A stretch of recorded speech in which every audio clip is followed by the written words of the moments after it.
from our guests and honorable speakers. And today I will lead the greeting part, and then Anna Goletiani, national contact point for, we are sitting together right now, then I will move to another room. Anna Goletiani will lead the presentation part. But before that, I'd like to ask Dr. to greet us, to say a few words on behalf of the Ministry of Education and Science of Georgia. Nunuka, please. Thank you, Nina. Hello, everybody. It is really my pleasure to address you. I can hear you. Thank you. It's my pleasure, of course, to address you, dear Georgian and European colleagues, dear participants of today's meeting. On behalf of the Ministry of Education and Science of Georgia, I would like to pass the words of welcome and commitment from a new Minister of Education and Science of Georgia, Dr. Georgi Amulakhwari. I would like to note that internationalization of research and innovation is one of the strategic priorities of our government. This topic is highlighted in key strategic documents such as the Government Vision 2030 and the Unified National Strategy of Education and Science of Georgia.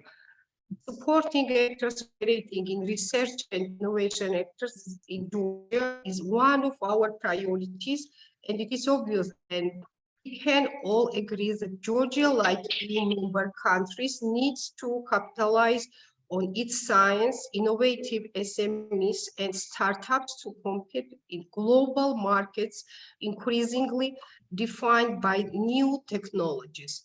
The government of Georgia is committed to support the strengthening of Georgia's research and innovation landscape by enlarging, of course, the funding opportunities or capacity building instruments in order to create enabling environments that foster innovation efforts in Georgia and attractive, bright and innovative minds and SMEs, not only from Georgia, but also from EU member states, associated countries and beyond.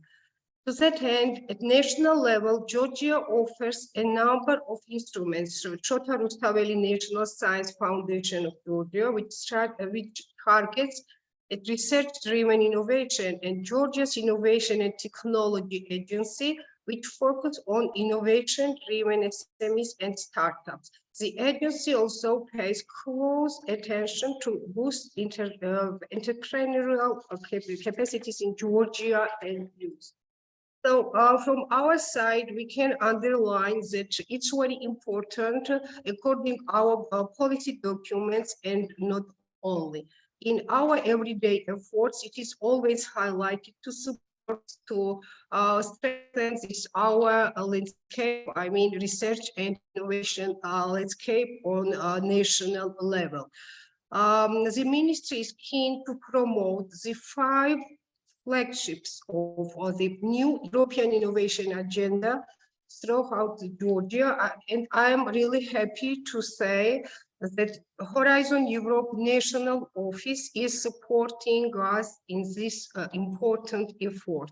The office is engaged in organizing the internet informational campaign, spreading the word far and wide about all brilliant opportunities offered within Horizon Europe. And I'm really happy to say that our European friends and partners are helping us in the Horizon Europe National Office in this task to provide quality and result-oriented support to all interested actors operating in Georgian innovation ecosystem. Last but not least, always remember that the ministry and entire system responsible for research is at your disposal around the clock to offer quality assistance and consultation. Thank you for your attention, and I hope that this today Info Day will help our scientific and academic society to win more and more grants and funding. Thank you very much. Thank you, Nanuka, so much for your welcoming words and for the encouragement you're also providing and support. And I'd like to introduce also and to ask for greetings Erekle Astachishvili, Director of Rustaveli National Foundation, under which actually Horizon National Office is operating, as you may know, everybody. Please, Erekle. Thank you so much, Nino.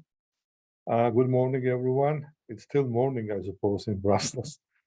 First of all, on behalf of the Rustaveli National Science Foundation of Georgia, I would like to welcome and express our appreciation to our colleagues and friends, participants of this very important event. Rustaveli Foundation considers European Innovation Council competitions as crucial importance for our country, as they support the full lifestyle of game-changing innovations, from early stage research to concept development, technology transfer, SME financing, commercialization of a competitive market product. And we are happy that the interest in EIC competitors is growing. The promotion of five flagships of the new European innovation agenda throughout Georgia is of great importance for achieving the priorities of innovative Europe. Therefore, the organization of today's event, the information meeting with the involvement of our European partners, friends, and Horizon Europe National Office, Georgian National Office, provide quality support to innovations, to innovators, innovations, researchers, businesses, and consumers, and motivates the feeling of applications from Georgia, so that we have as many possible beneficiaries from the announced competitions. I would like to express my appreciation for your efforts, dear colleagues, dear friends. And here I see Angelo, and my warm regards to him. And thank you so much for your attention, and I wish you good luck, success. Thank you. Thank you, Erekle, so much. Indeed, the participants' number is increasing, and I'm sure that very soon we will have more participants, because the feedback, the first initial feedback we've got, it showed a very high interest. So thanks again, and I think that now it's time for asking Anna Goletiani to lead the second part of and the most important part of today's event, and to introduce the purpose of today's event, as Anna was author of this initiative. So it's floor is yours, Anna. Thank you, Ms. Nino. Dear ladies and gentlemen, welcome to the online EIC Information Day, organized by the Ministry of Education and Science of Georgia, by Rustaveli National Science Foundation in Georgia, and Horizon Europe Georgia National Office, in cooperation with the EIC and SME's executive agency, EISMEA. I would like to express special thanks to our European colleagues who kindly agreed to present at the event, and honorable guest speakers. The official greetings and presentations will be followed by Q&A session. I would love to share with you my experience at the EIC Info Day and NCP's training held in Sofia, Bulgaria, just 1 month ago. I had the opportunity to personally meet with Viral Peker, the head of unit of EISMEA, where we discussed the idea of holding a series of information days in Georgia. Actually, the interest towards the competitions of EIC, Europe's flagship innovation program, which aims to identify, develop, and scale up breakthrough technologies and game-changing innovations, is highly increased in Georgia.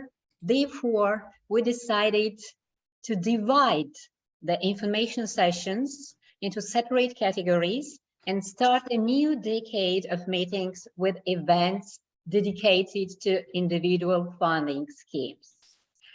And I would like to express special thanks to Ms. Silvia Bojinova, ENP team leader, Unit 4 from Horizon Europe Association, from European Commission. Probably she will join us a little bit later. And it's my pleasure to introduce and ask the head of unit of EIC Pathfinder at EISMEA, EIC and SMEs Executive Agency, Mr. Timo Halanti, to make a first presentation about Pathfinder funding scheme. The floor is yours. Thank you very much, Anna Goliati. I'm very delighted to join this session today.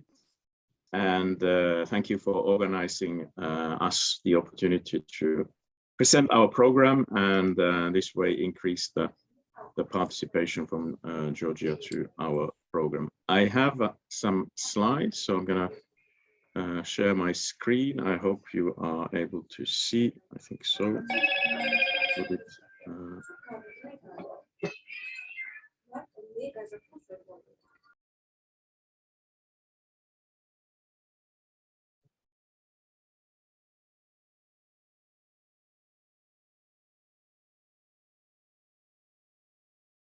So there, I think you can hear me now as well. You can see the slides that I am planning to show you. Let me just put that in presentation mode, so then you can see it very well.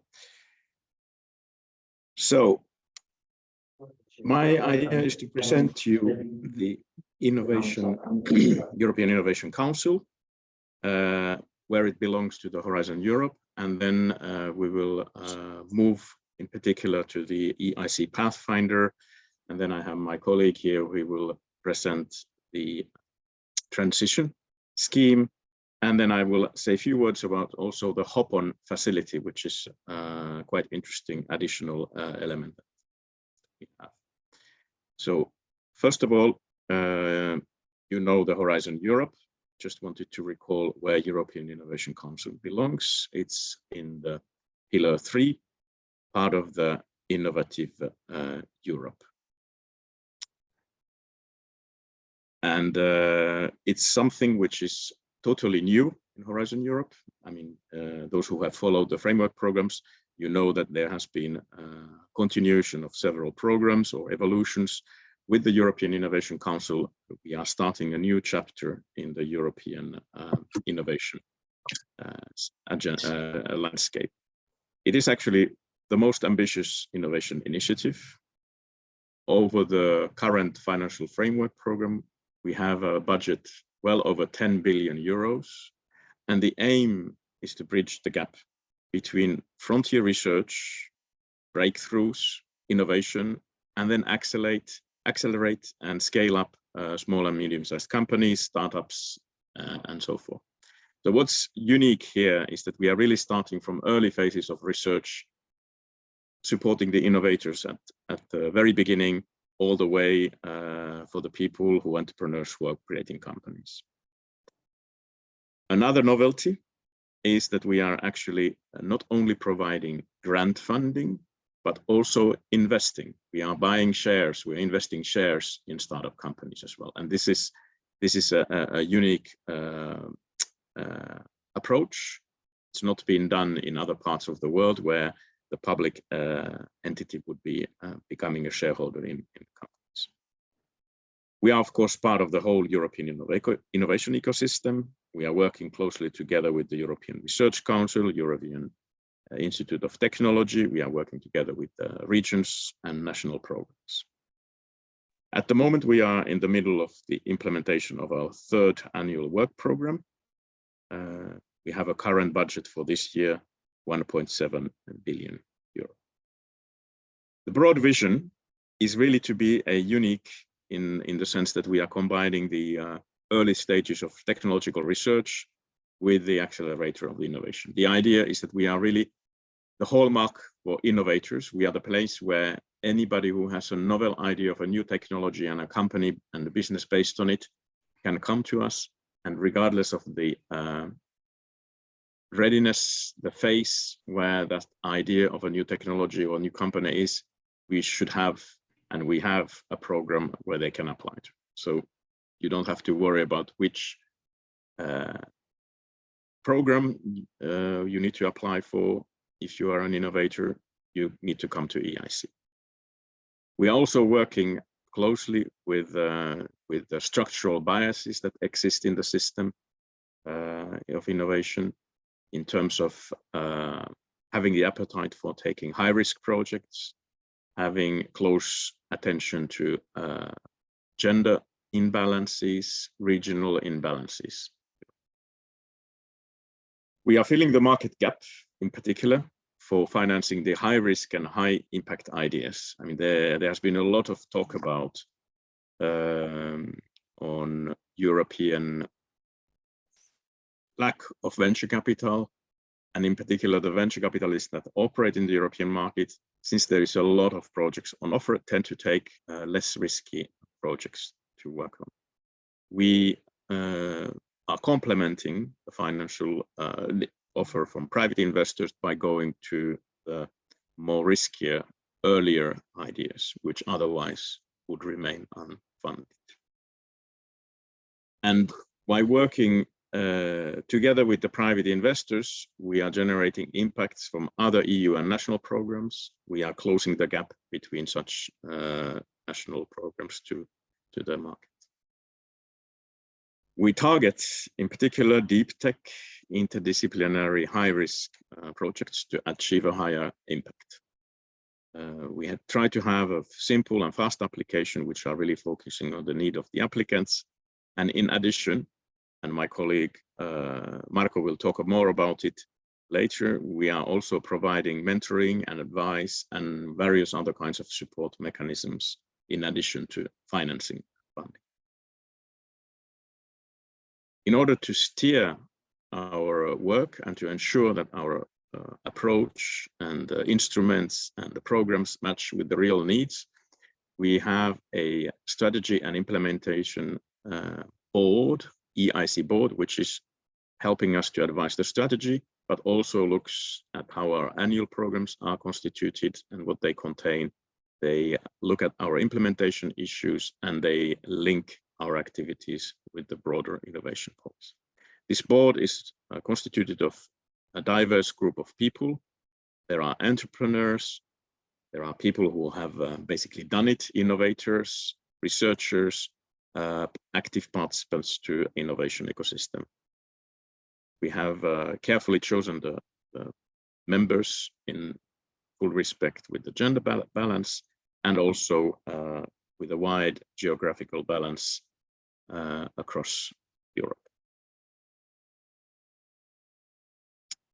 On more operational level, we have introduced a novelty in our staffing, because not only we want to have a new way of working, we also have to have a new type of persons in our payroll, and we have hired program managers. Program managers are experienced technology entrepreneurs that work with us full-time, and they develop strategic visions for technology breakthroughs. They manage portfolios of projects, and we want to move away from funding one project at a time and see what happens at the end. The program managers are grouping the projects together into portfolios so that there is a interactive way, collaboration across the projects, and in an agile way, they are able to achieve better breakthroughs and better impact. This also allows the program managers to see what's coming so that they can support the next phases in transition and commercialization process. And in such a way, they are seeding the building blocks for the ecosystems of researchers, innovators, investors, etc. So they are an active catalyst, if you like, on any technology area. And here you have them. We have 10 persons at the moment working in different fields, from space to biotechnology, for medical, for food chain, even architecture and energy systems, electronics, and quantum technologies.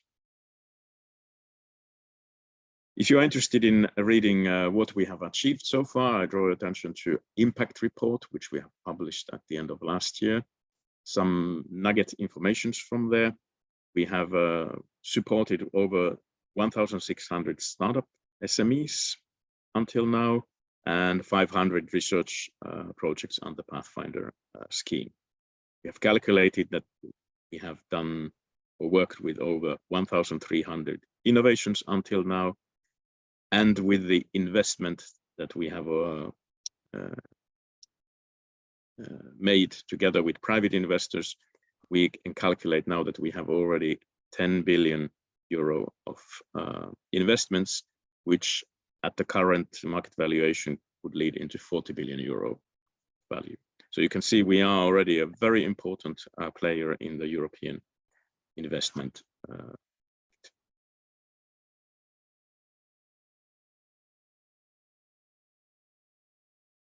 So how do we work concretely? What is on offer? And now we are getting into more, let's say, direct offers of funding. We have three main axes, three main programs of funding available. We have a Pathfinder funding, which is typically based for consortia. So you need to have a grouping of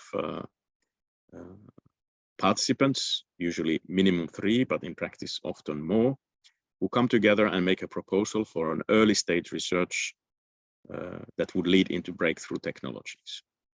And I want to underline, we're talking a lot about here innovation, but we are indeed funding also researchers in universities, and this is the program for them.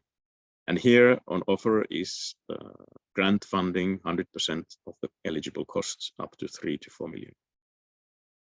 Then we have a transition scheme where the consortia and single researchers come together in a limited call to work further on the technology and make a proof of validation and bring it closer to the markets. Here we have grants up to 2.5 million euro, and technology readiness levels are from 3 to 6. And then finally, for individual companies, once the maturity reached that level, when there is already an SME or even a mid-cap company, for the development phase, for the scaling up, for technology readiness levels from 6 to 9, the accelerator program provides both funding up to 2.5 million euro, but also equity up to 50 million euro. So this is really where the scaling up can start happening. And this equity is always in practice combined with the private investors. So we are de-risking the project by working together with private investors as a participant to the equity shares of the company. So today, the intention was to mainly focus on the Pathfinder and transition. So the first phases, and if there is interest among the audience, maybe we can talk with Anna if we want to organize another session more focusing on the accelerator later on. The status today is that here is an overview of the calls that we still have on offer. Actually, today we have a closure of the accelerator program, but there are further calls closing in June and October. For the Pathfinder Open, I will briefly mention that in a minute what it is.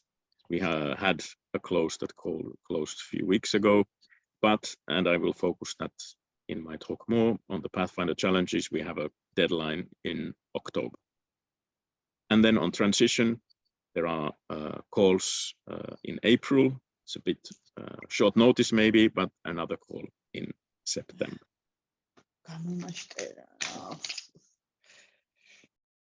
I will then move into what the Pathfinder is, the first part of the program presentation. So Pathfinder is really funding research to develop the scientific basis to underpin breakthrough technologies. And this is directly from our legal text. So it's really, I want to underline funding research. So sometimes we hear people saying that this is all about innovation, it's all about companies. No, we are actually really supporting the early stages of scientific, technological, deep tech research and development. And what we are aiming to do here is to develop new cutting edge directions for the science and technology that will lead into a disruption of the market and create new opportunities. And this is the big difference now. For example, sometimes we have the question, how do we differ from the European Research Council? Well, this is where the big difference comes from. We have this aim that will really lead into markets and business opportunities.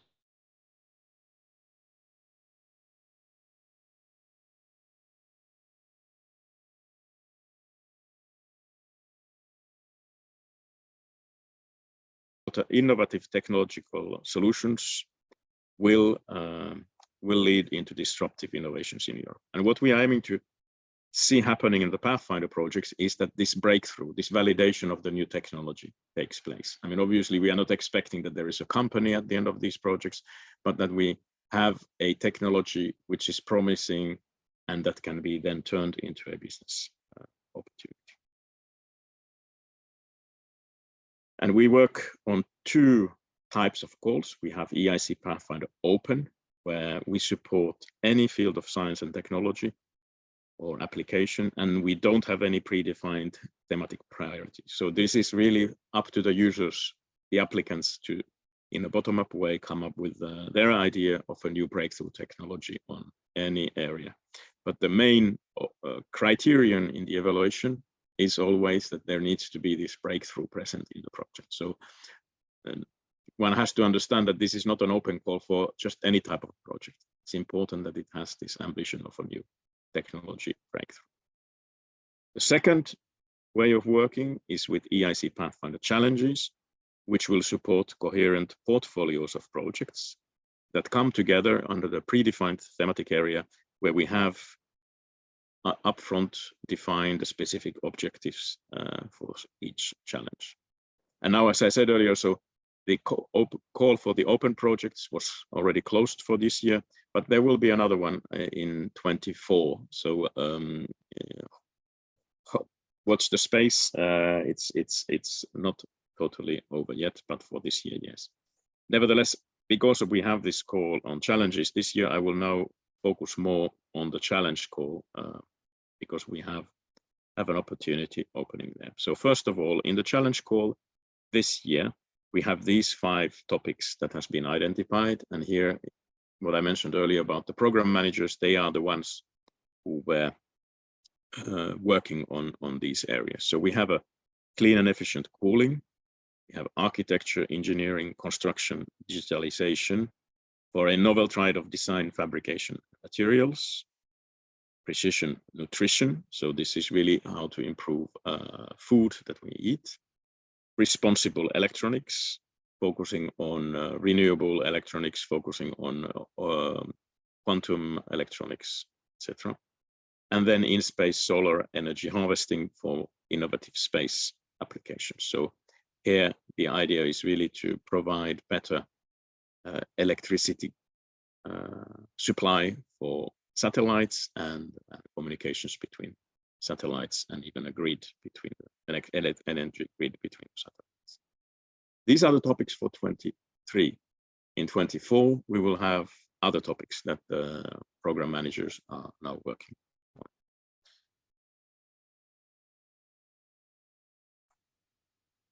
So the idea with these 5 topics is that they are really each one of them building a cutting edge directions for science and technology. The program managers have identified that these areas give an opportunity to really disrupt the market and create new opportunities by realizing innovative technological solutions. Here also, we are looking for high risk, high gain research and development projects. And if you are working in these areas, what you should do is to watch very carefully our work program, watch very carefully our challenge guide, and see if you could be part of this portfolio of projects, because under each topic, we are looking for several projects that could be funded. The Expected outcomes are defined from our side already for each challenge. And what we are expecting the projects to achieve is to have top-level scientific publications, but at the same time pay very close attention to a formal protection of any intellectual property that projects are generating. This is again to underline that we are really interested in what happens after the end of the project, and if the intellectual property rights are not properly managed, the follow-on projects could become uninvestable by investors. What we are encouraging each project to have is to involve and empower their team's key actors that can become future leaders. So we are, again, another difference with European Research Council. We are not so much interested in the CVs of the participants. We are not investing investing evaluation time in looking at the career path until now. Yeah. What we are looking at more, what is the idea, what it represents, and are the participants having the skills to undertake that, and what it will lead into. And of course, it's also important that there is a personal career path which is promising for participants, either as a researcher or as a promising high-tech startup company. And we are also particularly encouraging to empower the female researchers, which tend to be underrepresented in deep tech research. So for each Pathfinder challenge, there is a challenge guide, and this is a very important document. It describes the objectives, more detailed technical information about what we are looking for, and what kind of portfolio considerations we will be using in the selection of the projects to be funded. The challenge guides are published already now, even if the call is closing in the autumn. And we have info days that were recently organized, where each of the program manager is presenting these challenges in more detail. And I really encourage you to watch these info days, and you will find the links to these info days on the challenge guide documents on our website. But some general remarks how one can apply. So for these calls, you can apply as a single legal entity established in the member state or associated country. So Georgia applies. As long as if you apply as a single entity, you are not allowed to be a large company. I'm not sure if we have any here today. Alternatively, if and most of the applicants do this, they apply as a consortium. And the consortium can be either represented by two entities, two legal entities, but then they must come from two different legal countries. So two member states or associated countries, two different countries if you have a partnership with someone. And then if there are three or more entities, then there need to be at least one EU member state present in this consortium, and then two other different countries. So minimum 3 countries or more. In this call, we have no constraints in terms of what type of legal entities there can be. Universities, research organizations, SME.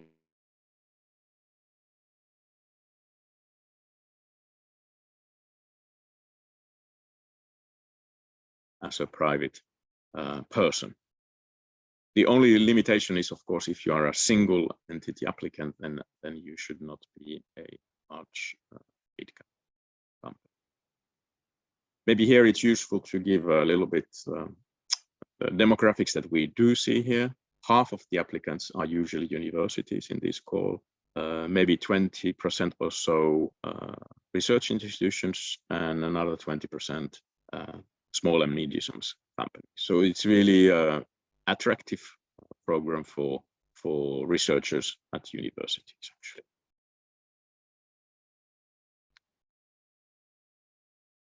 However, since we have had realized that there are some difficulties in applicants to understand the rules that I just explained, we try to make it very clear. It's useful to give you a few examples of what is acceptable and what is not. So first of all, we have some examples of consortia which are not eligible in this call. If you have a participation of 2 participants from France and 1 participant from Germany, this would be ineligible because then there is a consortium of 3 and you needed to have 3 countries, 3 EU countries or associated countries present, and here you would have only 2. Similarly, if you have 4 participants, 2 from Poland and 2 from Italy, again, there is no 3 countries present. And if you had 2 participants from France, 1 from Germany, and 1 from Canada, this would not be eligible either because Canada is not an EU or associated country. So it needs to be EU or associated country.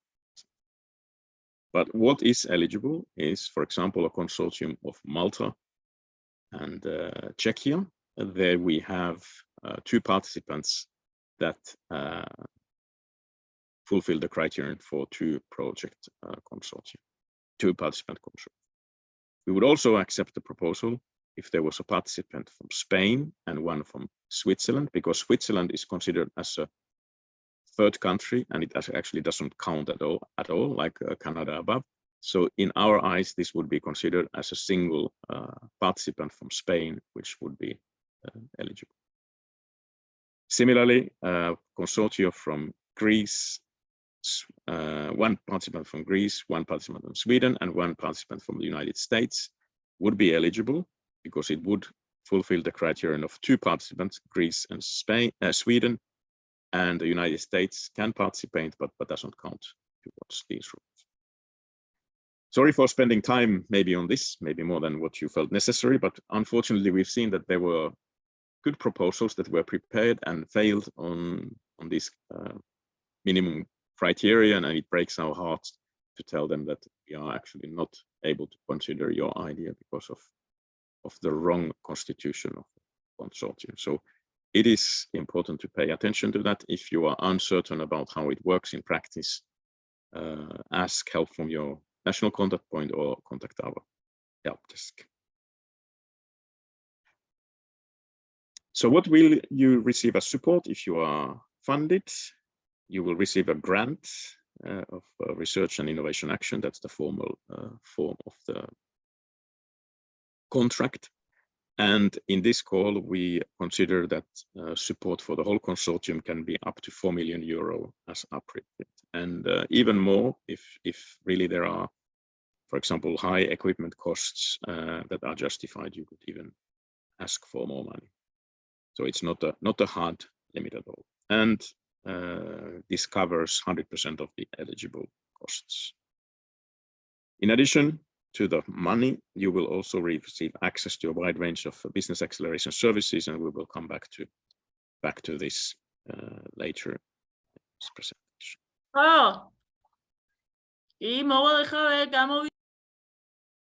Sorry? Excuses for this noise. We can... Okay, I continue. If there is a question, of course, we can interrupt as well.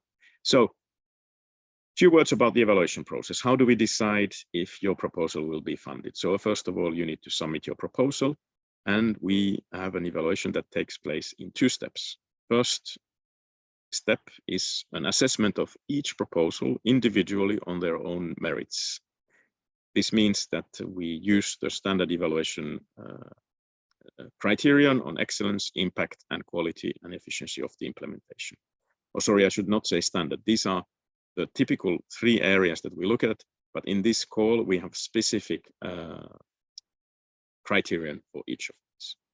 Then as a second step, once we have established the ranking list according to the scoring of each proposal, we will have a second step where we'll look at the portfolio, how we would be able to create a grouping of projects that match together the best possible way with the objectives of the challenge guide. The point here is that let's imagine a situation where you have 2 excellently scoring proposals, but they cover more or less the same area of research, and only further down on the list, there would be complementary ideas that make this research more useful and matching better with the portfolio considerations. So there, the evaluation committee might decide that they will find only the first project, skip the second one, and take further projects down the list. And once they have completed this, then obviously you will get the feedback, typically 5 months after the submission. So in this first step, indeed, the remote score is calculated as a criterion based on each individual evaluator. We have in this call 3 evaluators that will look at the proposal, and they will calculate an overall score as a weighted sum of each scores from the 3 award criteria.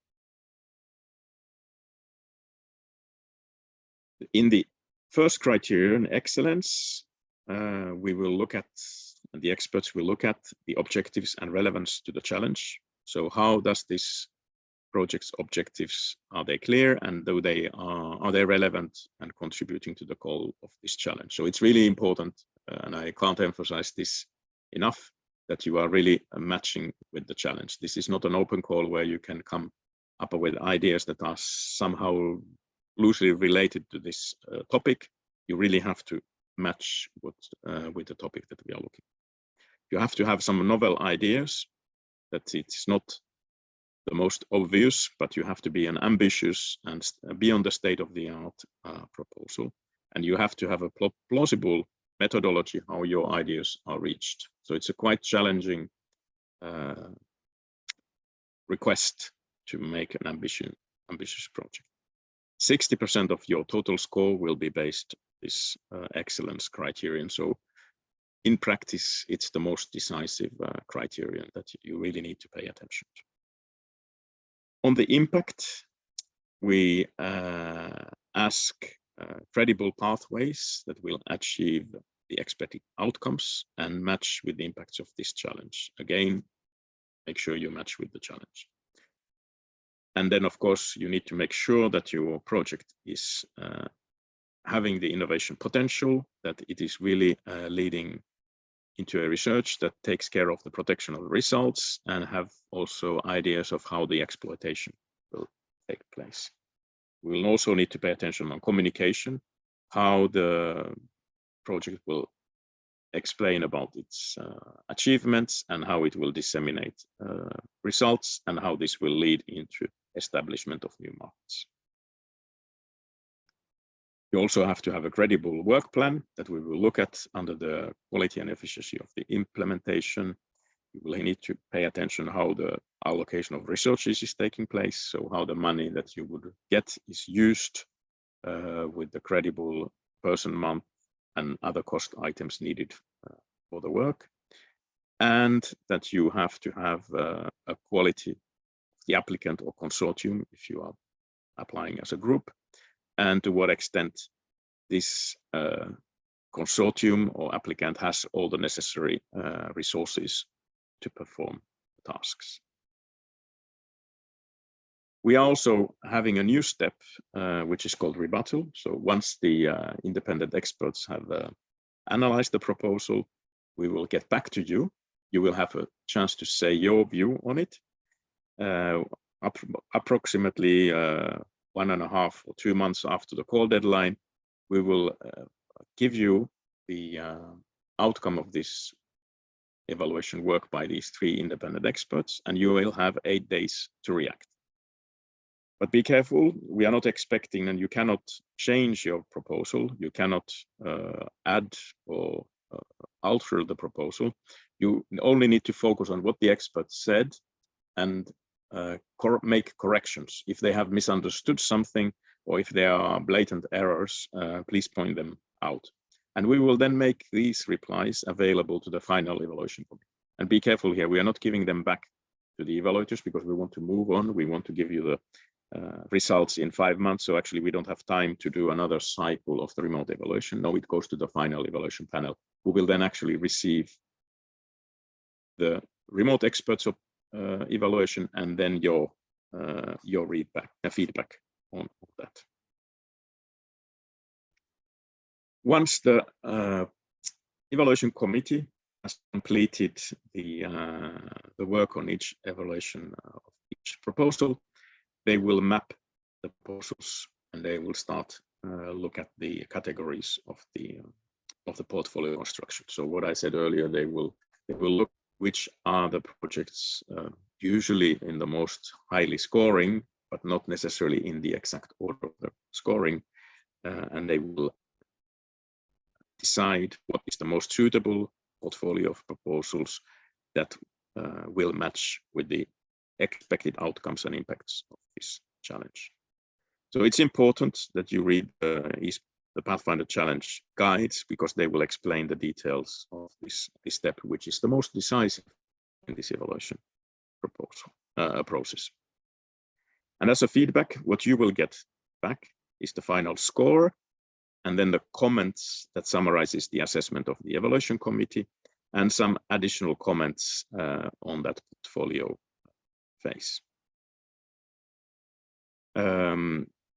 The evaluation committee will also make a remark on in which way they took into account your reply, the rebuttal. But I must admit, they will have no time to go in very detailed scientific debate with you. They will make a comment to what extent that was a useful feedback.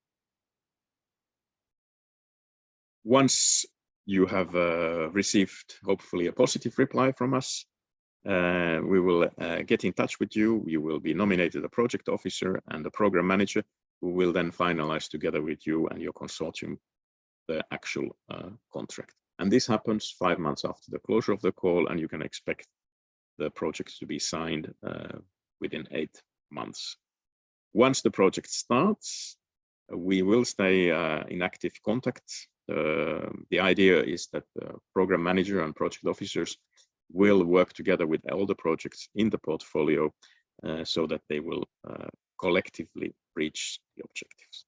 So you can see this is a quite new way of working. We are exploring a slightly different, innovative way of managing these portfolios, and we are quite excited about this way of having an active partnership too. So as a summary, challenge call is closing in October. We are asking for 25-page proposals, and be careful on the actual constitution of the consortium. Here, there are also a few details about the Pathfinder Open, which for this year, unfortunately, closed already earlier this month. But I left it there because most likely in the spring, sometime, we haven't even planned any dates yet, but in spring 24, there will be another open call, which you can start aiming. And it's quite similar to what I said in my presentation, except that you don't have this challenge approach. It's open on your own ideas. Then before I close my part and give floor to Marco, a few words about Hop-on facility, because it's quite interesting new scheme. It's not actually part of the EIC per se, but the EIC projects on the Pathfinder are open to this. So what is Hop-on facility? It's a way of adding new partners to a grant that we have already signed a contract with. So it's open for all consortia under Pillar 2, and that's why I'm talking about here now, for EIC Pathfinder actions. And the criterion is that the project is not yet having a participant from a widening country or an associated country like Georgia, which is considered as an eligible for this. So you need to identify a grant that we have signed a contract that is in your expertise area and don't yet have any legal entities from a widening country. If you are able to find such a project, you should get in contact with the coordinator, because the coordinator and consortium needs to accept and agree that there is an additional new partner, and the proposal is submitted by the coordinator of that original project. What is needed in this proposal? That you need to include a detailed description of the profile of the new partner, you, and what would be your role in that existing project, and what research and innovation relevance and complementarity you are bringing in to that project. And then the additional new tasks that you would undertake would be described in this proposal. Once these proposals are evaluated, so they would be then implemented as an amendment to the additional, by the additional partner and by additional budget to this signed grant agreement. The budget can be increased indicatively between 200,000 to 500,000. So this is typically the size of a budget of one partner in these type of contracts. And in addition, the coordinator could ask a fee up to 10% for the more increased complexity of that project.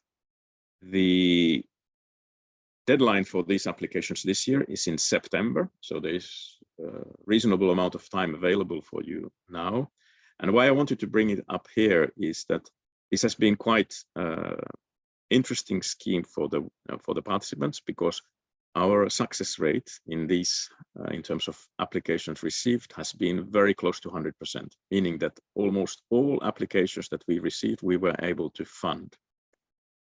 It looks and sounds very promising, but I do know that the real hurdle and bottleneck is with the coordinators. The most difficult part for you is to find the project that is already signed, that matches with your expertise area, convince the coordinator that you have additional ideas to bring in on board, and if and when you manage to convince the coordinator and the rest of the consortium, then it's easier to get the funding. So we have had now 2 rounds. In the first round in 22 spring, we had 5 proposals in EIC Pathfinder, all 5 were funded. And then we have another call last autumn where we got 19 applicants for the EIC Pathfinder, and 18 of those were funded. So you can see that this is a quite interesting opportunity for you. That was everything I planned to say. Now I leave it for Anna to see if we want to take questions now or we continue. Thank you. Thank you very much for the very interesting and informative presentation.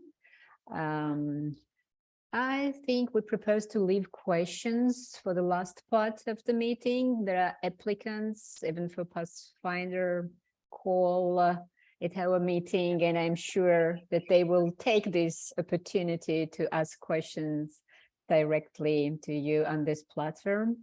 And Mr. Hallendi, and thank you again for the supporting of idea about organizing a separate info day for accelerator call. And its representatives from EISMEA will support us in that activity as well. Thank you very much. And let me switch to the next presenter and invite Mr. Marco Giorgini, Head of Sector Tech to Market Activities of EIC and SME's Executive Agency. The floor is yours, Mr. Giorgini. Thank you. Thank you, Ms. Golettiani, and good afternoon to all.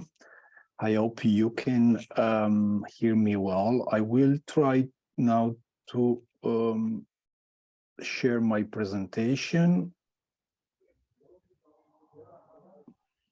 Okay. And I will put it in presenter mode. Okay, so let's see.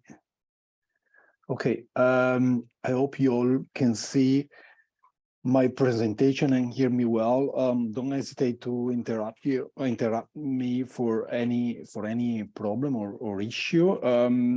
Let me first start with what EIC transition is.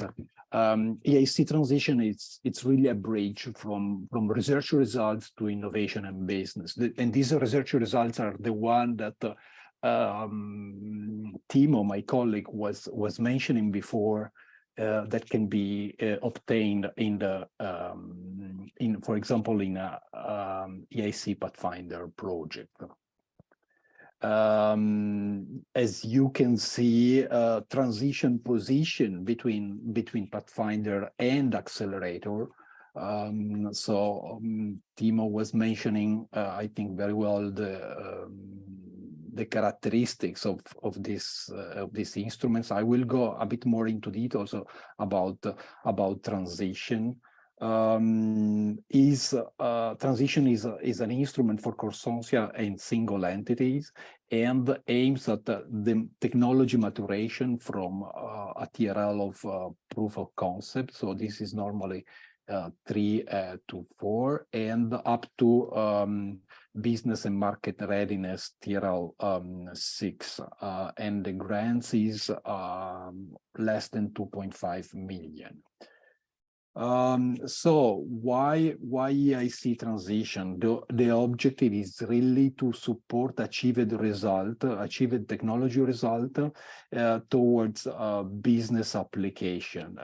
Sometimes we hear of innovation, of solution in search of a problem.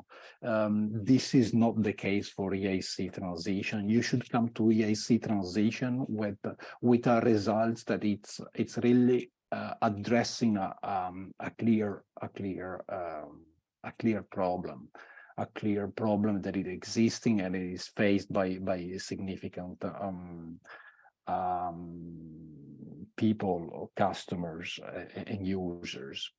So EIC transition is made of a part that it's open funding and a part of its challenges. Like Timo was mentioning, the open part is where you can submit proposal that address any kind of technological topic, and challenges are the part where only proposals that are addressing predefined thematic priorities, and then we will see what these priorities are.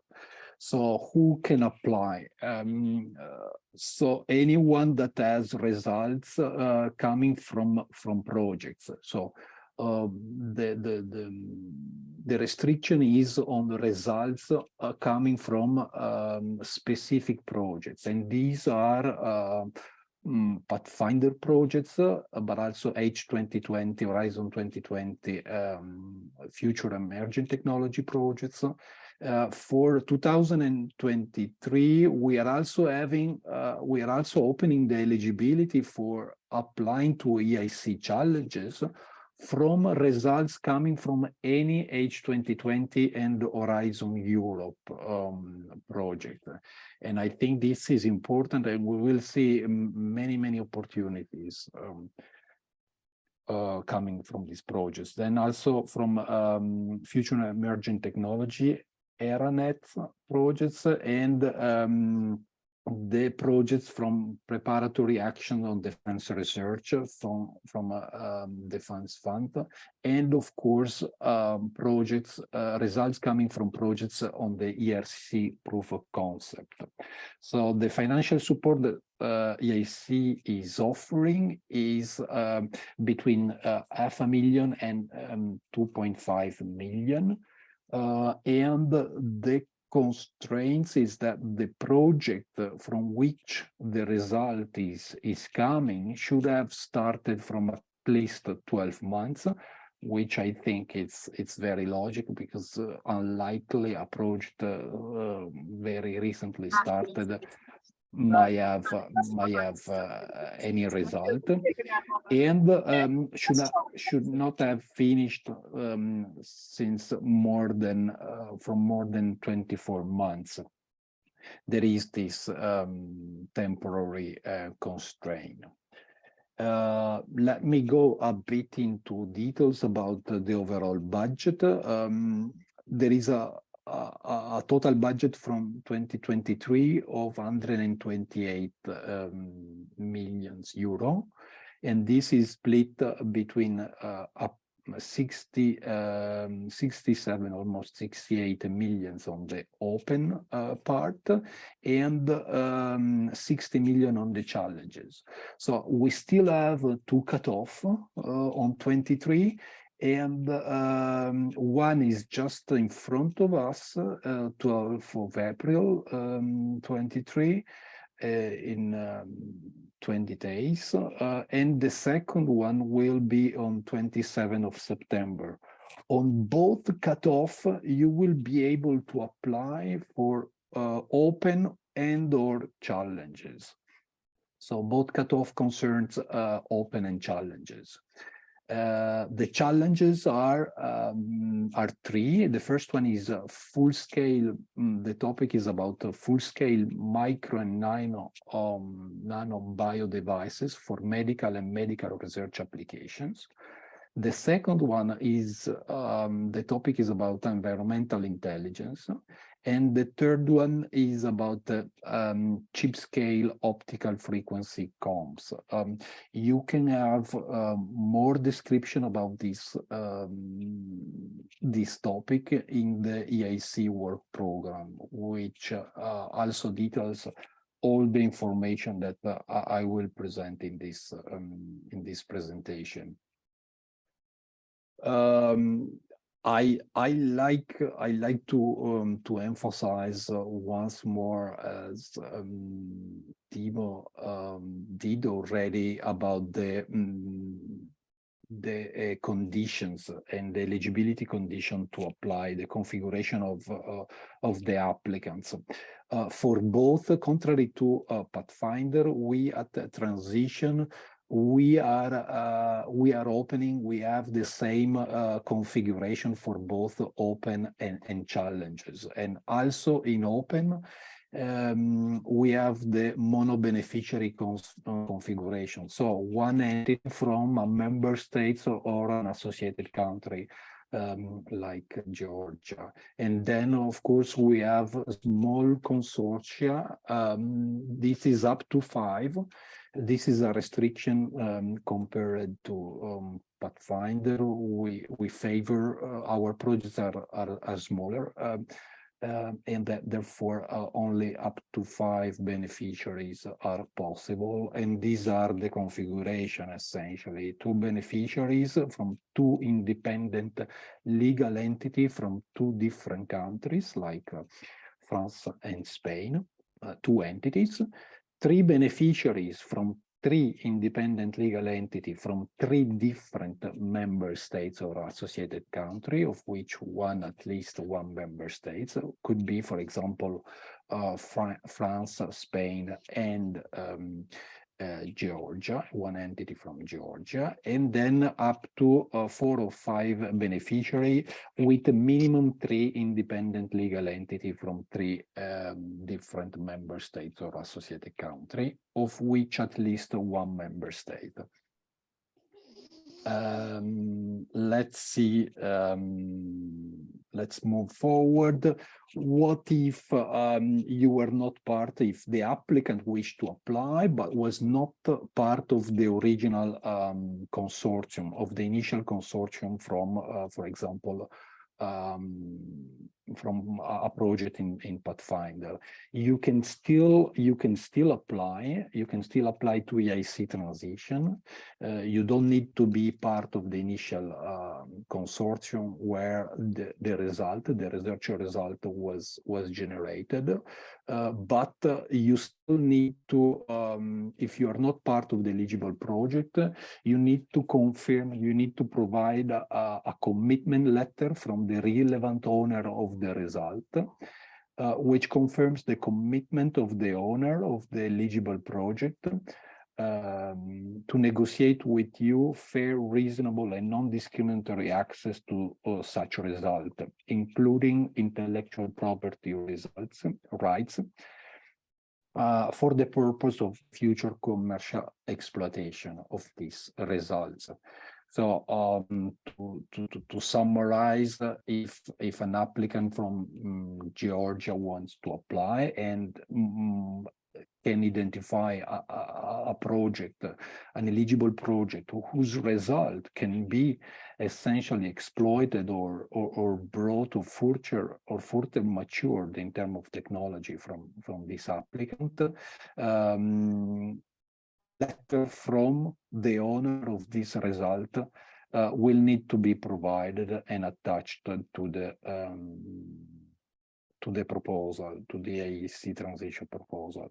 In the participant portal, we provide a template for this letter. Of course, can be modified and tailored according to the specific case. So let's come now a bit to what is the content of EIC transition project, and therefore also a proposal. The content of EIC transition essentially relies on two parts. There must be a technology development, a technology maturation that essentially move and mature the result that it's entering, that is starting point at TRL 3 or 4, and these activities should mature the result towards higher TRL up to 5 or 6, and this translates into moving from proof of concept to towards a prototype validated and demonstrated in relevant environment.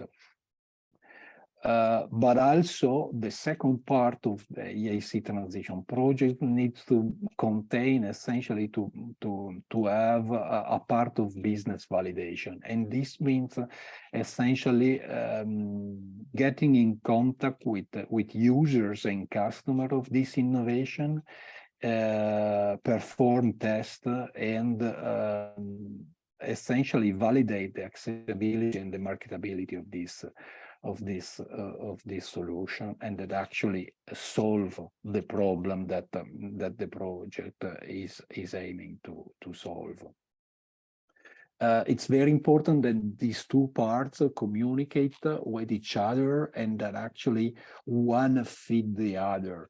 What we can see is that when these two parts are done by two different partners without much communication, this is not a good thing and does not provide value, because users and customers can and should influence the technology development during this path. Concerning the transition evaluation process, this is in some way has some part in common with Pathfinder. Essentially, there is a remote part where 3 evaluators will look at the proposal and will score it against the criteria that are mentioned and listed in the work program, and starting from these results, from this remote evaluation, a list of proposal with the highest score will be prepared, and the applicants of this list of these projects into this list will be invited to an interview with jury members, and including often a program manager, and this interview will last will consist of a pitch, of a 10-minute pitch, and then 35 minutes of question and answer by the jury members to the applicants. This is normally organized online for the next cutoff, but it might be organized in presence in Brussels for the future. So the successful applicants will be invited to the grant agreement preparation, and that will possibly translate into signature of the grant. So let's come to the lesson lesson learned for the proposal content. It's very important that intellectual property rights are an essential part of the proposal. We have seen that successful proposals are putting great importance on this, and this of course was also mentioned by Timo at the end of the Pathfinder project. You are expected to have produced intellectual property rights, a patent or other type of protections of your results. The second aspect is the focus on significant impact and market potential. It's uncommon that EIC transition projects have very minor or niche application. And the third element is that the proposal should contain a preliminary market analysis and define a pathway to market. What is a pathway to market? What we are observing is that the projects are coming to EIC, to EIC transition essentially already with an SME that will exploit directly the innovation. But also research organizations are coming to create a spin-off and therefore a company that will exploit the organization, the innovation. And the third possibility that we are observing is also a research organization that is planning to license this innovation to established company. In this case, it's important that the pathway to market identify already this licensee, because it gives credibility.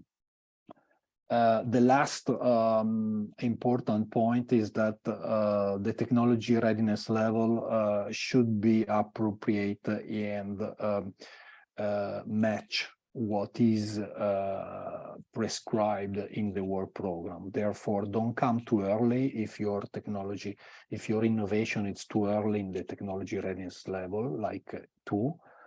If it is at TRL2, then it's too early.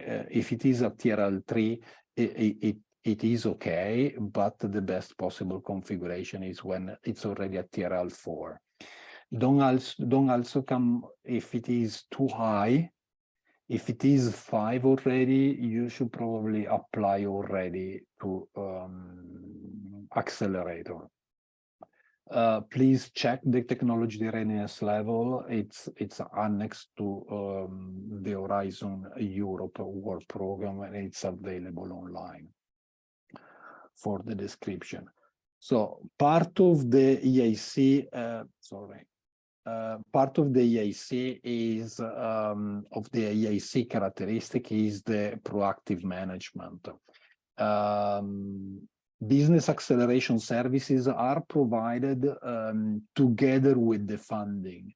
And this business acceleration service includes services like access to entrepreneurs, access to mentoring, access to ecosystem partners like Accelerator or other services that are already available and for which we can provide facilitated access to partners and peers, but also training, workshop, expert advice, coaching, access to industry. It means, for example, that you might be selected and invited to participate to fairs or to workshop with large industrial customers, where you can pitch your product already. Of course, this applies for companies and partners that already have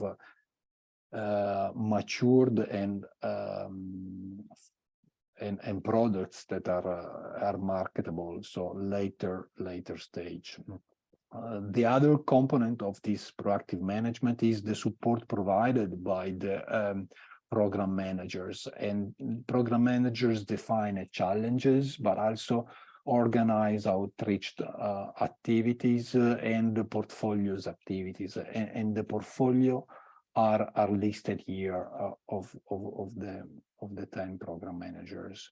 The third part of this proactive management is also provided by the support of project officer, and this includes, for example, progress meeting every 6 months, advice and support on how and when to access these services, and project officer also check on milestone achievement and, as I said, support to access to the business acceleration services. Some number concerning the EIC, the EIC transition success rate. For the May cutoff of last year, we had a success rate of 14%, and 20 projects were selected for funding. On September cutoff, we had even higher success rate when 34 projects were selected for funding. Let me now spend a few words about this business acceleration services. EIC has the very peculiar role also not only to fund the projects, but also to support projects with services. And these are directed to EIC beneficiaries, awardees. So both Pathfinder, transition and accelerator, and also applicants that are applying in the EIC acceleration second stage. They have a right to receive coaching, and partners that have a project that have received the Seal of Excellence. But also Women Tech EU, which means that coordinator or significant role in existing projects that are deep tech women in research and development. This slide summarizes what I have already said about business acceleration services. There are more to come. Also, a marketplace and InnoSpace portal that will be deployed in the future. Therefore, I advise to connect to our website and stay up to date to what is coming. This was my last slide. I thank you very much for your attention, and I'm very happy to receive your questions now.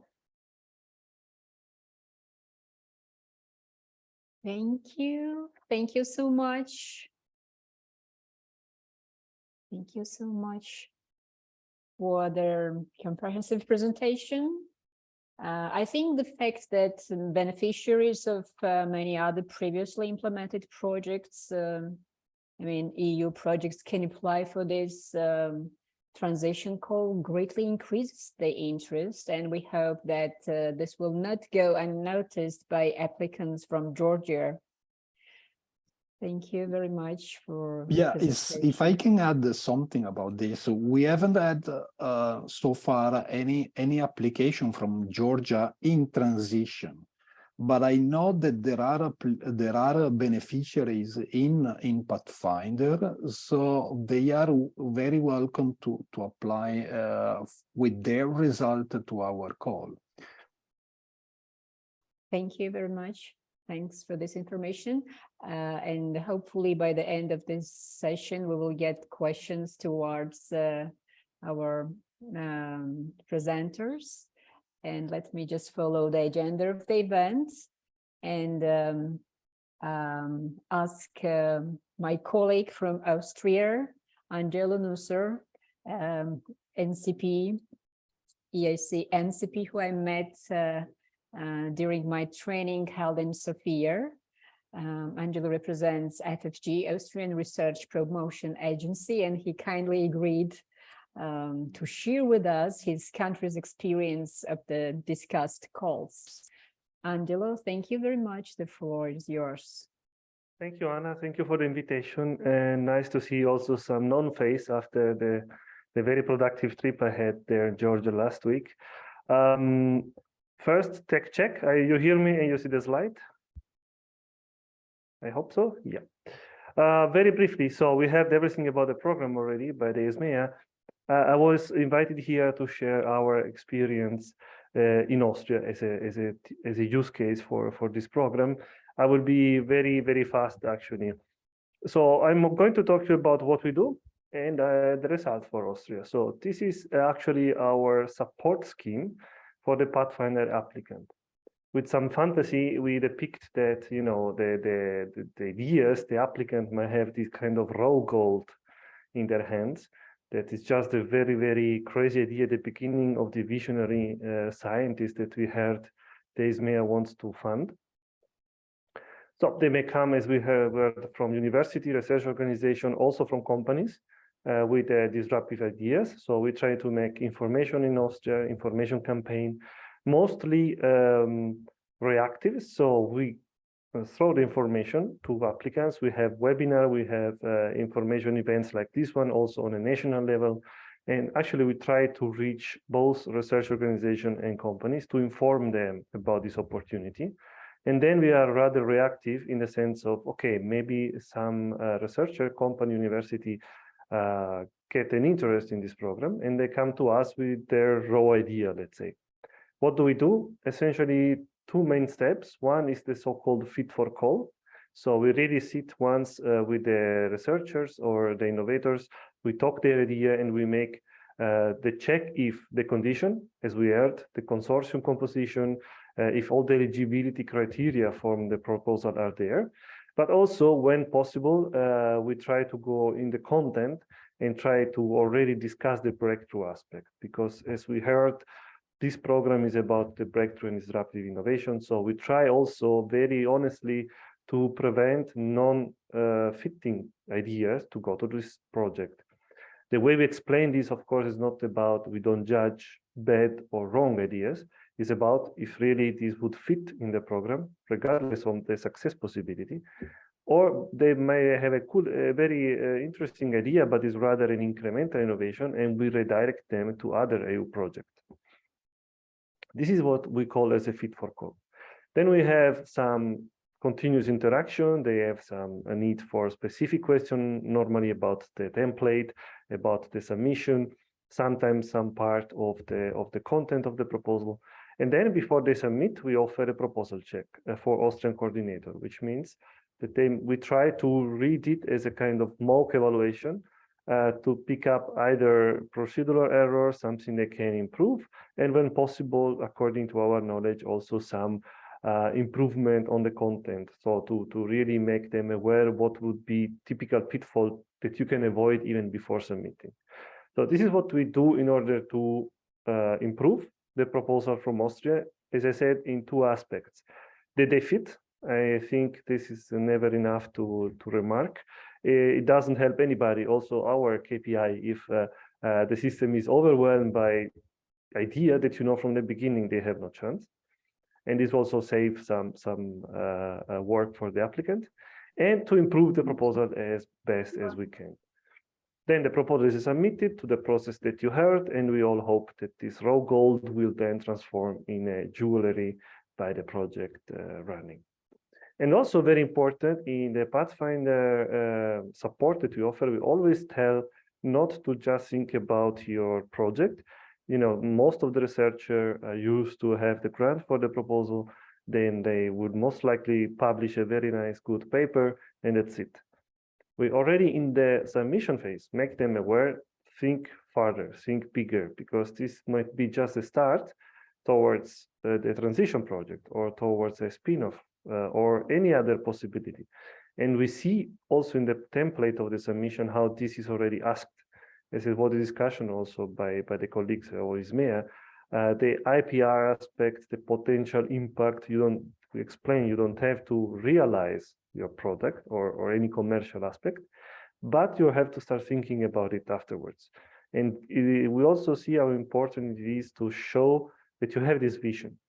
So even if you're not going to do it, but to write in the proposal that you already have a clear idea of what's happening afterwards. Of course, then on a national level, we also make rounds of feedback, retuning. We interact with EISMEA a lot also to understand for the rejected proposal what was really the problem. If it was the idea, if it was something else, and we try to learn out of this process.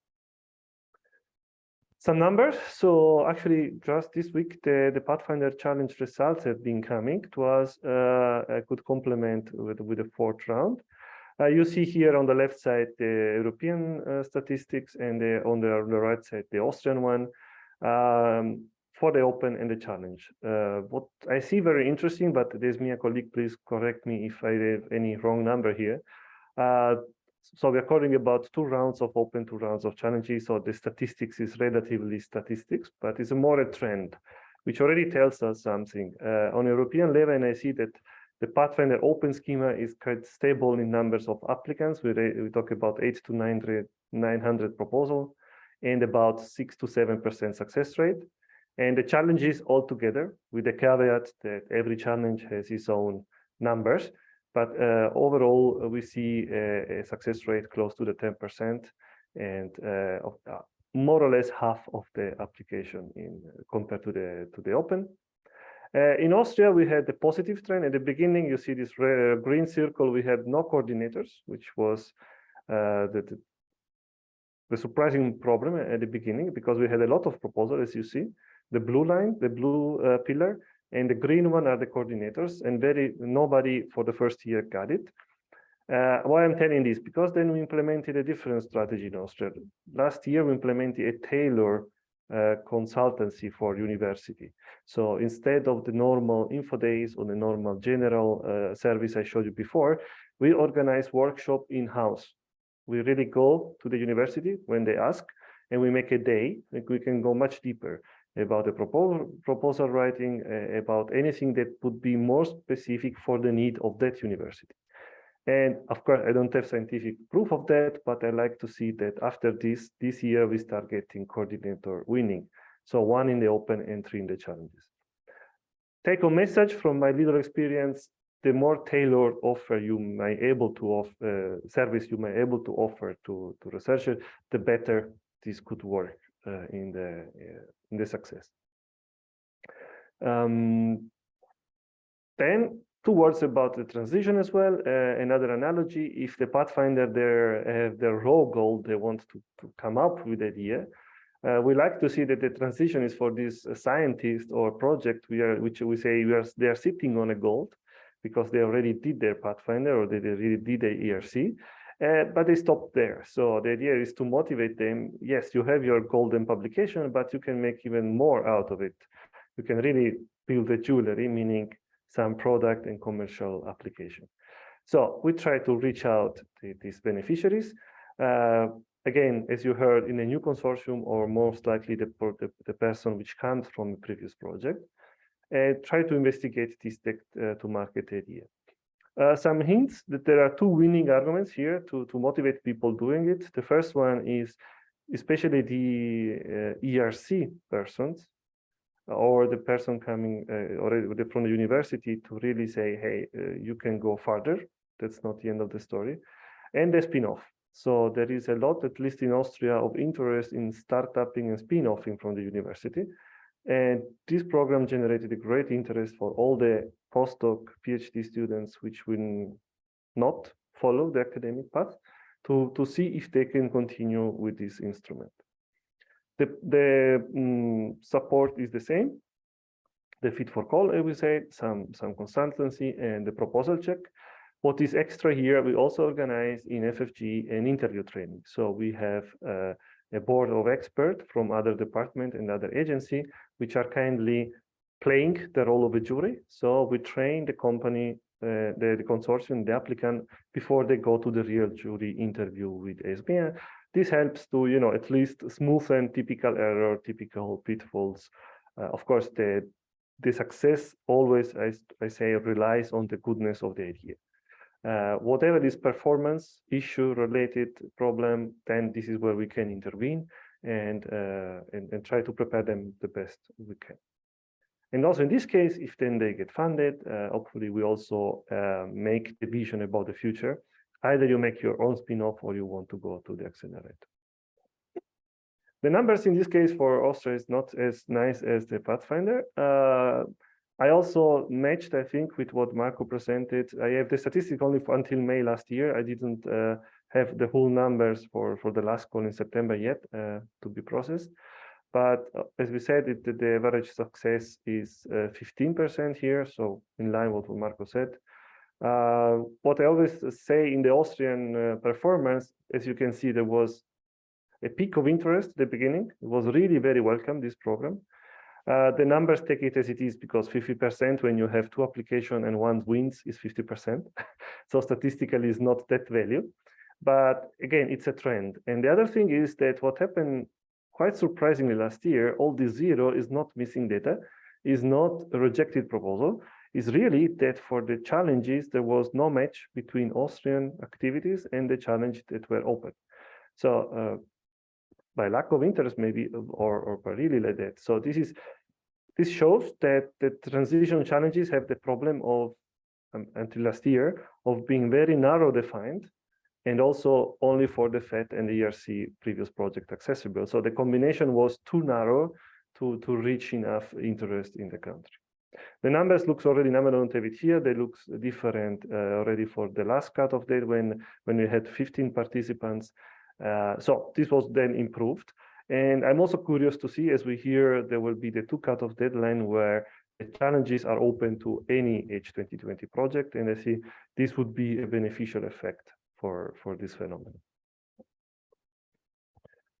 That's it, actually. So I don't want to take much more of your time. This is my contact, but I think I already shared with many of you last week. And open for any question. Thank you, Angelo, for sharing your experience and data. We will definitely take into account your recommendations, and we'll try to continue fruitful cooperation in the future. Thanks, dear presenters, dear guests and attenders of the meeting. And I think now it's time for the Q&A session. As I see in the chat room, participants already sent few questions, and they already got the answers from our colleagues, but feel free to provide your oral questions as well. We kindly encourage you to take this chance and directly address our guests from EISMEA.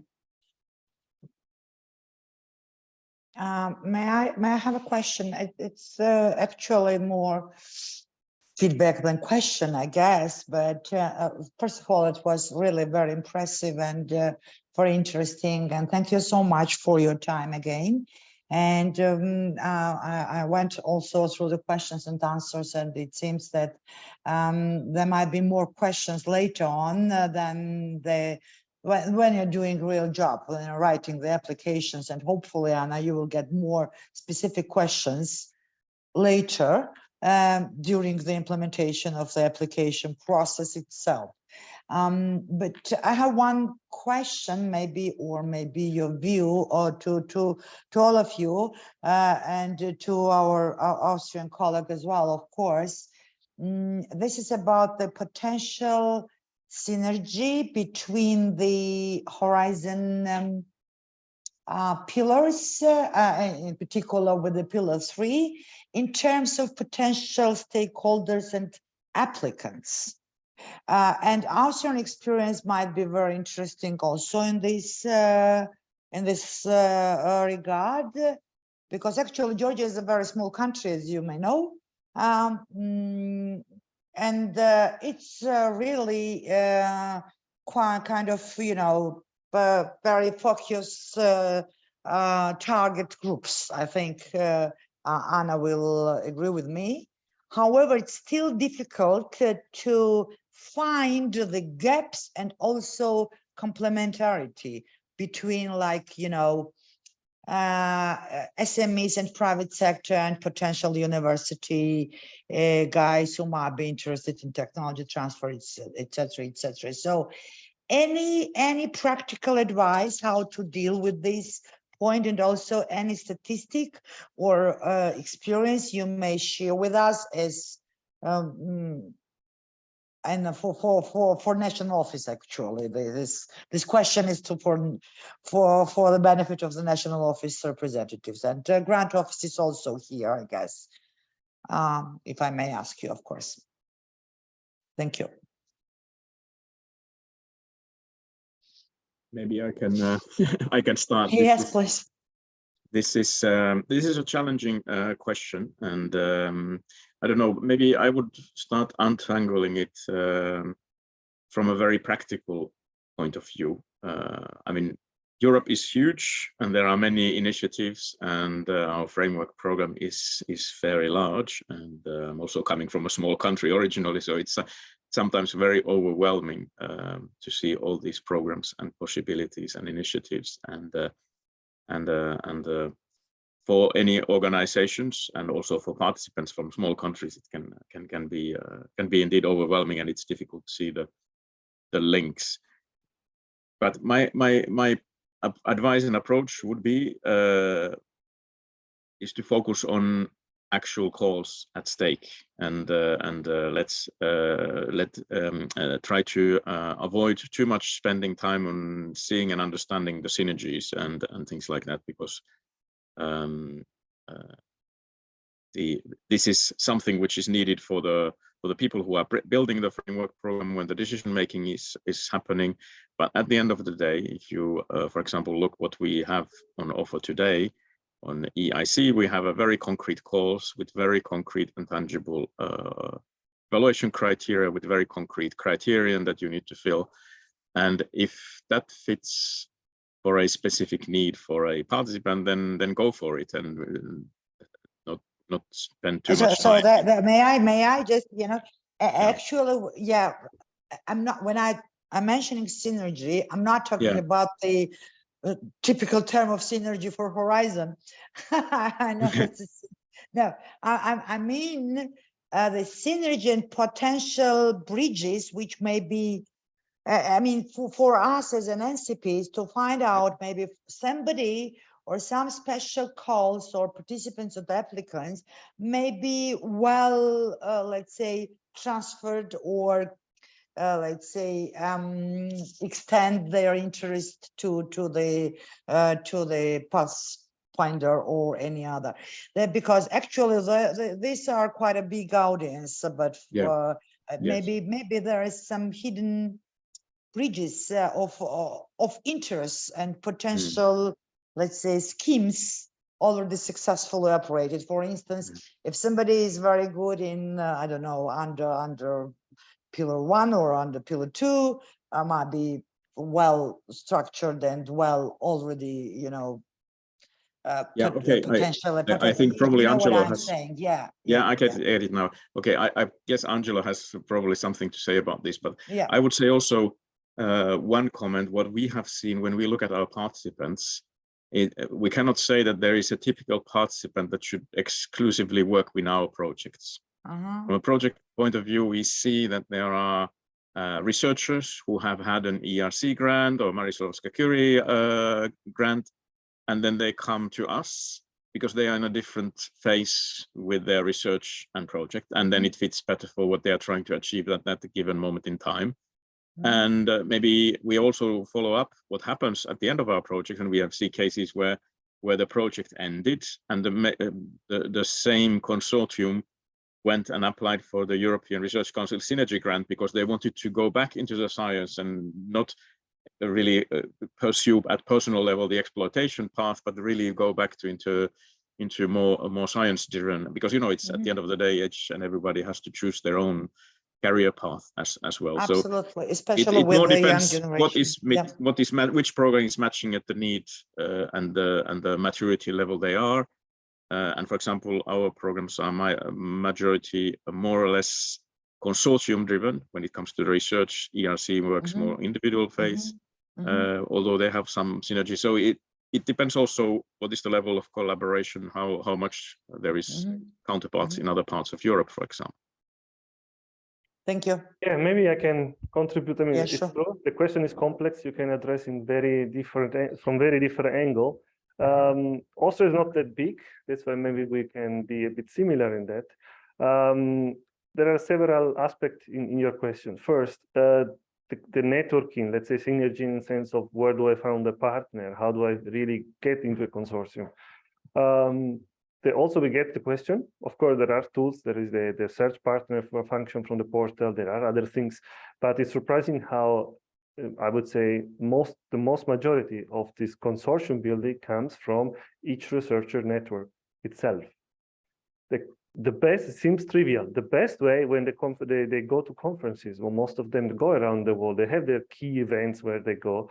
This is where I would bet, I don't have a number, but 90% of collaboration runs from your own research. So it's a false problem to say, I need someone just because I want to apply to that project. The other way around. Normally, they work already together, and then they say, we should bring this idea into a project. So the first very basic advice, use your network, is the best you can do. Therefore, sure that with your colleague in Georgia, who has a colleague in UK, who has a colleague in Germany, as simple as it looks like, but this is the best way, the most common way that the consortia are built. The second is a matter of participation. As you see from my number, this reflects Austrian mentality. In Austria, typically, you wait, and then when things go well, you jump in. So a little bit of this mentality is there. Everybody participates. They jump into other idea of consortium, and only now they start saying, okay, now we coordinate. This is also an effect. But my message is, doesn't matter. Start with the participation. It's much easier. Anybody in your network who is maybe wants to apply as a coordinating building consortium, you have, let's say, to sell yourself as a partner. Say, hey, I can contribute in this one. And why I'm saying this, as you said in Austria, first of all, sorry for the bracket here. Also, I hope it's clear, this is a super high competitive program. And my biggest battle also with politics here is to convince them that every single case is a success. It's not a program when you want to see that 50% of the applicants are successful or anything like this. And how do you build this? Stepwise. We are totally happy to see the first year there were participants. You get someone into some success project, right? This will motivate others, and slowly you build the numbers, slowly you build the rest. In a country where everything is still fresh, I think focus on identify the one person, the one researcher who really can win it, and build a success around this one. This would be my most practical advice at the beginning, not to be overwhelmed by I understand, the political vision, then, okay, you are in Horizon Europe, now you have to show how cool it is. Give it time. Yes, we're trying to do our best, and thanks, it was very helpful. And I think that we may need also the local to take into consideration local context, which is, the size is the same, but the local context is different. So this is very important. However, I can see here our potential on one of our applicants, Nicholas Konstantinidis. He is here with us. Maybe Nicholas wants to say something or ask something. You passed the second stage, or if I'm right, Nicholas, Mr. Nicholas.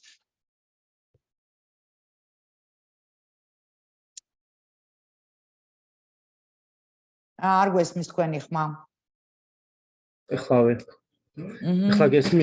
do you hear me? Yes.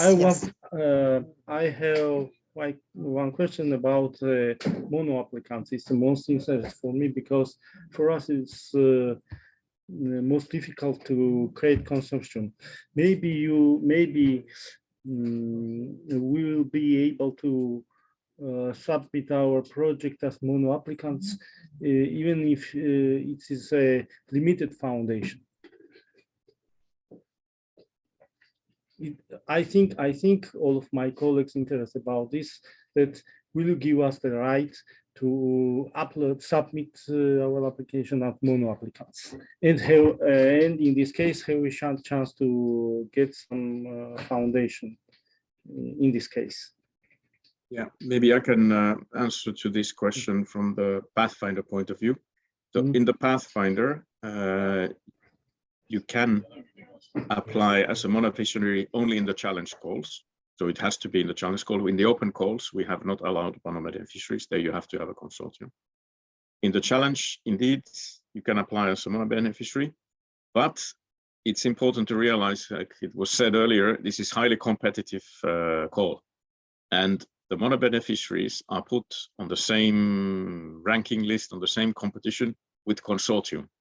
And it is easier, I would say, to convince the evaluation panel and the experts that you have all the competencies when you are pooling together the resources and skills and expertise and ideas from several researchers. So until now, I think the track record is that the consortium tend to get better scores. And I think it's because of this simple fact of life that, that we don't have a specific separate entry for mono-beneficiaries. But having said that, we have had 1 or 2 successful mono-beneficiary grants that have gone through. So it does happen, but it's not easier. I would say it's probably more challenging, and it probably only works if in a challenge call, you are the only one in the whole Europe or almost in the world having something specific that you can give to this challenge. If you are working in an area where other people are working as well, then I would say it's better to try to team up with them, use your networks, contact people saying that, look, there is an interesting call. Do you know if anybody is putting the proposal together? I would like to participate. And try to get in like this. I think you have better chances in Pathfinder challenges in like this. But maybe Marco, you want to continue on the transition as well. Yes, thank you. No, indeed, for transition, if you have the right TRL, the right result at the correct maturation, so already a proof of concept at the lab stage, you can participate in EIC transition both as a mono beneficiary with an SME or with your research institution, both in open and in challenges. So really, it's a very open and very welcoming scheme, also higher success rate. Of course, you need to rely on a result already achieved in an eligible project, either in H2020 for challenge or in an eligible scheme, Pathfinder, ERC, POC, FET Open, and so on. So it's more complex from this point of view.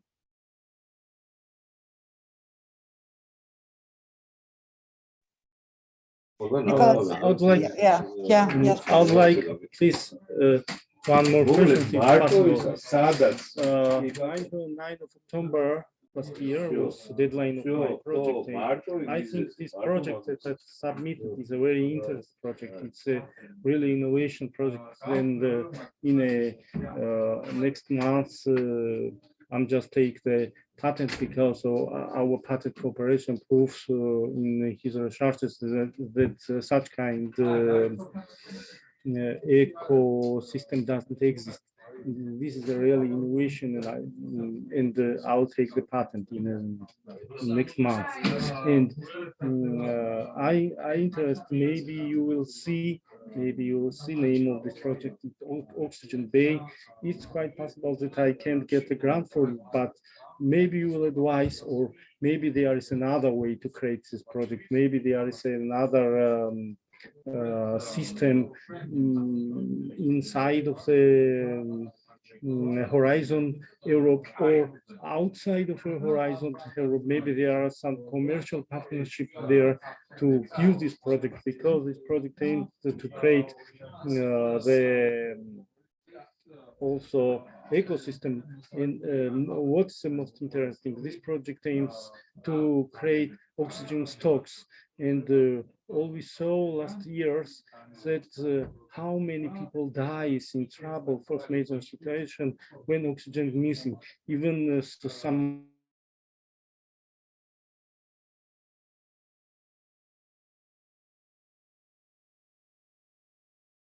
no enough oxygen. And this project gives possibility to create oxygen stocks in case of force majeure and trouble situation. In simple, they use it as ecosystem, very interesting relaxation space for society. But in case of trouble, in case of, we see that a lot of strange situations, a lot of trouble situation, it's war around. Yeah, we see pandemic. So I don't know. Even in every 5 years, come very strange killer pandemics. If you remember, last 10 years, strange earthquakes, floods, nature assists, and a lot of things. Now, Turkey use General Motors ventilator that they have brought for Corona pandemic, and it was helpful for them, but oxygen still was not enough. And you know, even in Germany, even in Italy, even developing country, even in USA, how many people has died because of missing of oxygen. And this project, my project, aims to create these oxygen stocks.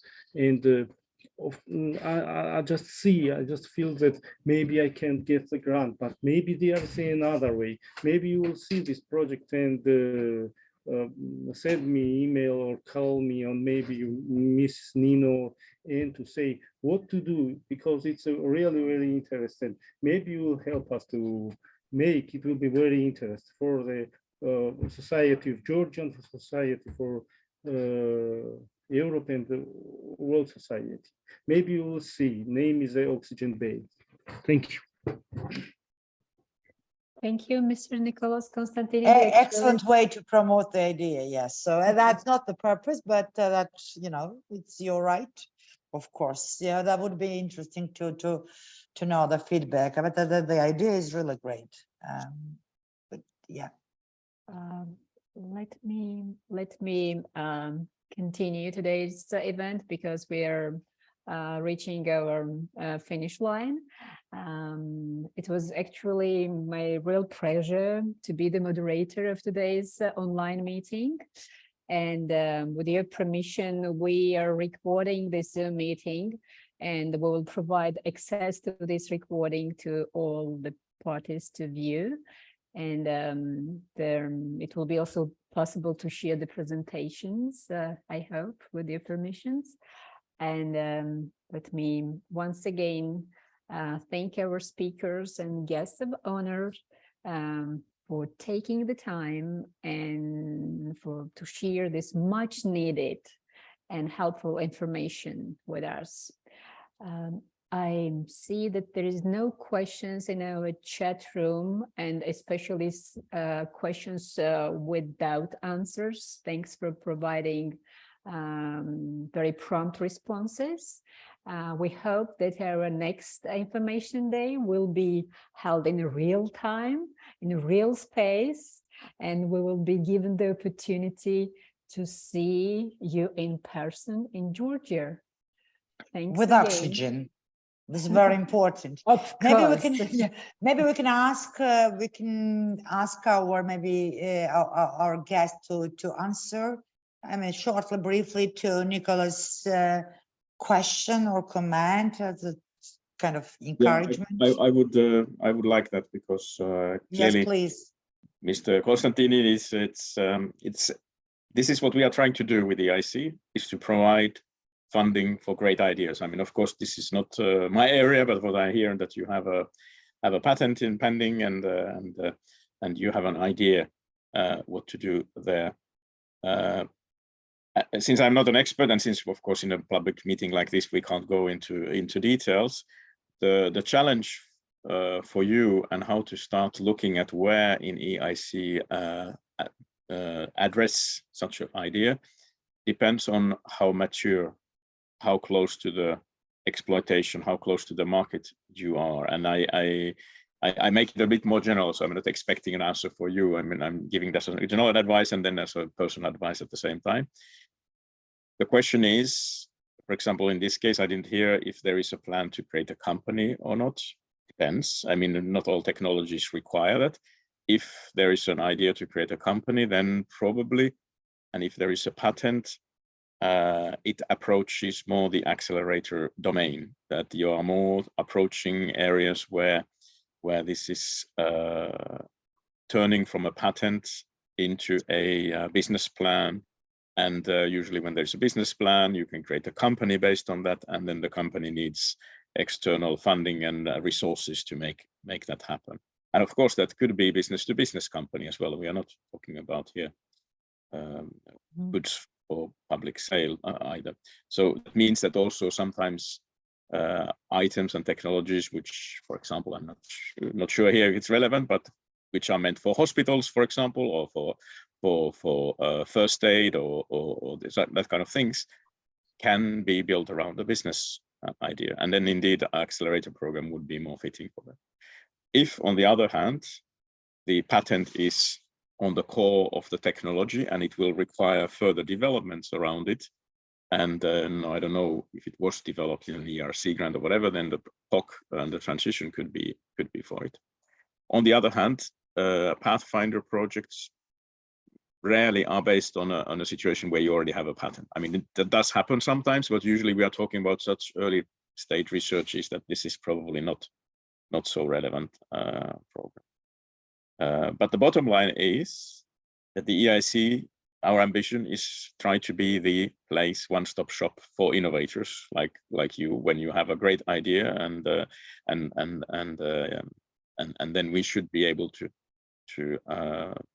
provide you a suitable call. And of course, I understand, and that's why we are having this day today, and I am very grateful that we have this chance where we are trying to open up a little bit orally and explain what the programs are and where the ideas can come and have a better chances of getting funded. So I don't know if that was helpful at all. Unfortunately, of course, in a public event like this, we need to keep it a little bit general, and I'm not sure you want to reveal everything you have in your ideas. That should also confidential, I understand. So, but I hope this is a little bit useful for other participants as well, trying to position different calls where they lie themselves.